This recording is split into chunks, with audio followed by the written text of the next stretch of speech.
Good morning or good evening. Welcome to the Workbook of A Course in Miracles. We've been doing the workbook lessons daily together now for 135 days. Wow, good job. Today's lesson, number 135, is If I Defend Myself, I Am Attacked. And it's a key lesson in our mind training. Listen. Who would defend himself unless he thought he was attacked? That the attack is real and that his own defense can save him. And herein lies the folly of defense. It gives illusions full reality and then attempts to handle them as real. It adds illusions to illusions, thus making correction doubly difficult. And it is this you do when you attempt to plan the future, activate the past, or organize the present as you wish. Wow. You operate from the belief you must protect yourself from what is happening because it must contain what threatens you. A sense of threat is an acknowledgement of an inherent weakness, a belief that there is danger which has the power to call on you to make appropriate defense. The world is based on this insane belief, and all its structures, all its thoughts and doubts, its penalties and heavy armaments, its legal definition and its codes, its ethics and its leaders and all its gods, all serve but to preserve its sense of threat. For no one walks the world in armature but must have terror striking at his heart. Defense is frightening. It stems from fear, increasing fear as each defense is made. You think it offers safety, yet it speaks of fear made real and terror justified. Is it not strange you do not pause to ask, as you elaborate your plans and make your armor thicker and your locks more tight, what you defend, and how, and against what? Let us consider first what you must defend. It must be something that is very weak and easily assaulted. It must be something made easy prey, unable to protect itself, and needing your defense. What but the body has such frailty that constant care and watchful, deep concern is needful to protect its little life? What but the body falters and must fail to serve the Son of God as worthy host? Yet it is not the body that can fear, nor be a thing to fear. It has no need but those which you assign to it. It needs no complicated structures of defense, no health-inducing medicine, no care and no concern at all. Defend its life, or give it gifts to make it beautiful, or walls to make it safe, and you but say your home is open to the thief of time, corruptible and crumbling. So unsafe it must be guarded with your very life. Is not this picture fearful? Can you be at peace with such a concept of your home? Yet what endowed the body with the right to serve you thus except your own belief? It is your mind which gave the body all the functions that you see in it and set its value far beyond a little pile of dust and water, a bag of mostly water. Who would make defense of something that he recognized as this? The body is in no need of defense. This cannot be too often emphasized. It will be strong and healthy if the mind does not abuse it by assigning it to roles it cannot fill, to purposes beyond its scope, and to exalted aims which it cannot accomplish. Such attempts, ridiculous yet deeply cherished, are the sources for the many mad attacks you make upon it. For it seems to fail your hopes, your needs, your values, and your dream. The, quote, self that needs protection is not real. The body, valueless and hardly worth the least defense, need merely be perceived as quite apart from you, and it becomes a healthy, serviceable instrument through which the mind can operate until its usefulness is over.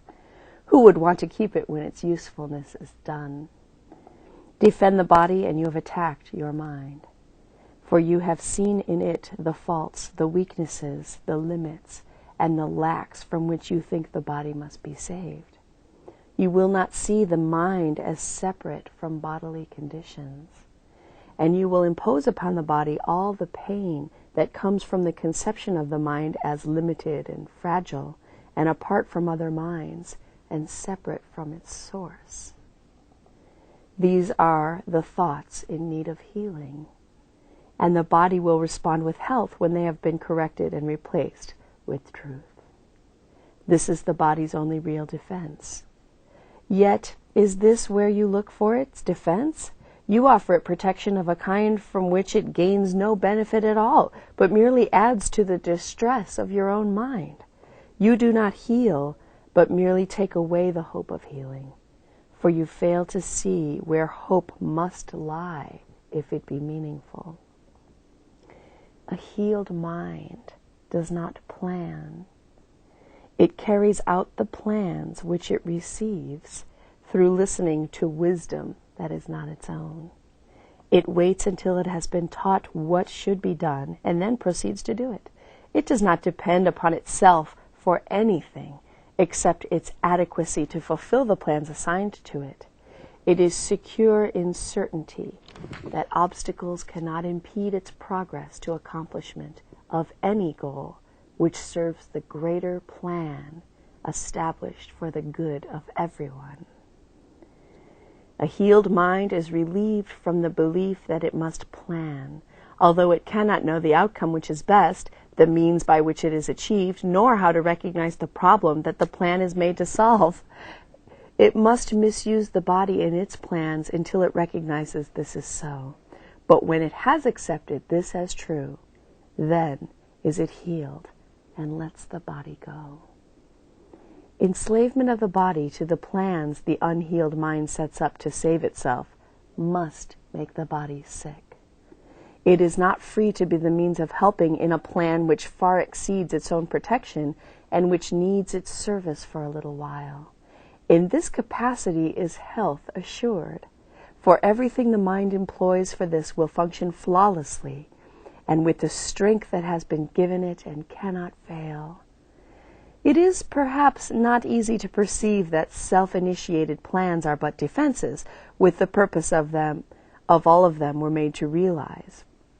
They are the means by which a frightened mind would undertake its own protection at the cost of truth.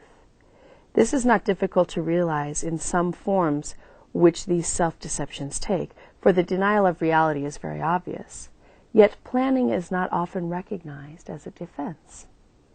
The mind engaged in planning for itself is occupied in setting up control of future happenings. It does not think that it will be provided for unless it makes its own provisions. Time becomes a future emphasis to be controlled by learning and experience obtained from past events and previous beliefs. It overlooks the present entirely, for it rests on the idea that the past has taught enough to let the mind direct its future course. The mind that plans is thus refusing to allow for change.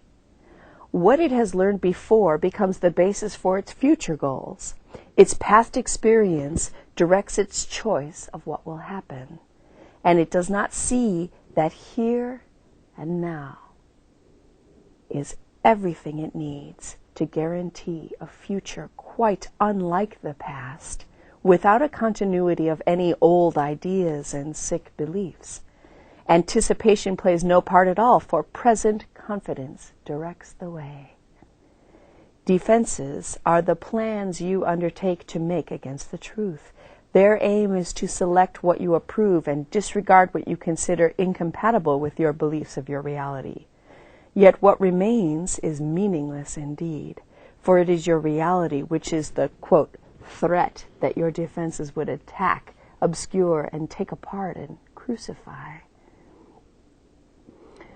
What could you not accept if you but knew that everything which happens, all events, past, present, and to come, are gently planned by one whose only purpose is your good? Perhaps you have misunderstood his plan, for he would never offer pain to you. But your defenses did not let you see his loving blessing shine in every step you ever took. While you made plans for death, He led you gently to eternal life. Your present trust in Him is the defense which promises a future undisturbed, without a trace of sorrow, and with joy which constantly increases as this life becomes a holy instant, set in time, but heeding only immortality. Let no defenses but your present trust direct the future, and this life becomes a meaningful encounter with the truth that only your defenses would conceal. Without defenses, you become a light which heaven gratefully acknowledges to be its own. And it will lead you on in ways appointed for your happiness according to the ancient plan begun when time was born. Your followers will join their light with yours, and it will be increased until the world is lighted up with joy. And gladly will our brothers lay aside their cumbersome defenses, which availed them nothing and could only terrify.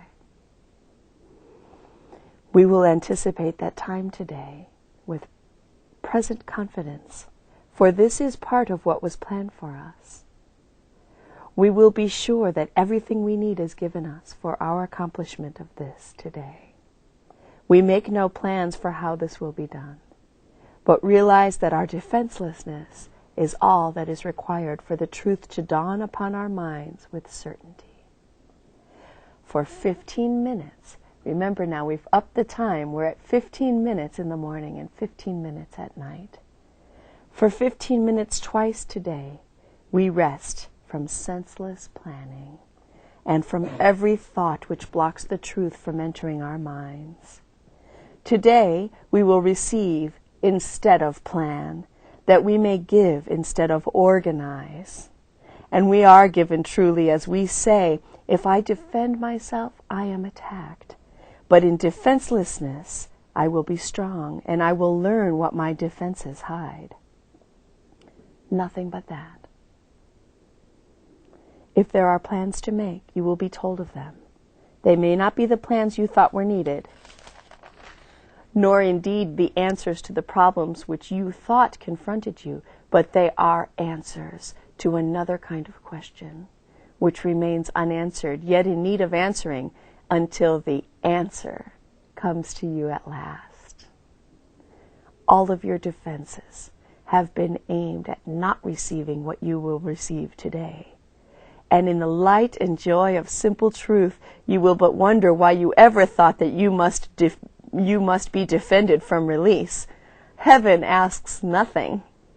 It is hell that makes extravagant demands for sacrifice. You give up nothing in these times today. When undefended, you present yourself to your Creator as you really are. He has remembered you. Today we will remember Him, for this is Easter time in your salvation. Happy Easter. And you rise again from what was seeming death and hopelessness. Now is the light of hope reborn in you, for now you come without defense to learn the part for you within the plan of God.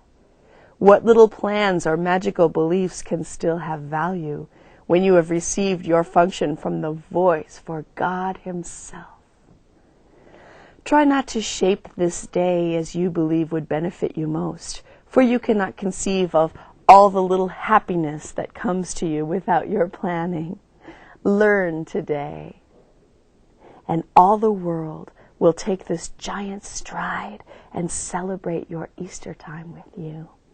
Throughout the day, as foolish little things appear to raise defensiveness in you and tempt you to engage in weaving plans, remind yourself this hourly. This is a special day for learning. And acknowledge it with this. Say this to yourself. This is my Easter time, and I would keep it holy. I will not defend myself, because the Son of God needs no defense against the truth of His reality. If I defend myself, I am attacked. It's a big lesson for today. Think about that often today. If I defend myself, I am being attacked. In my defenselessness, my safety lies. Lesson number 135 of the Workbook of A Course in Miracles. It can work for you.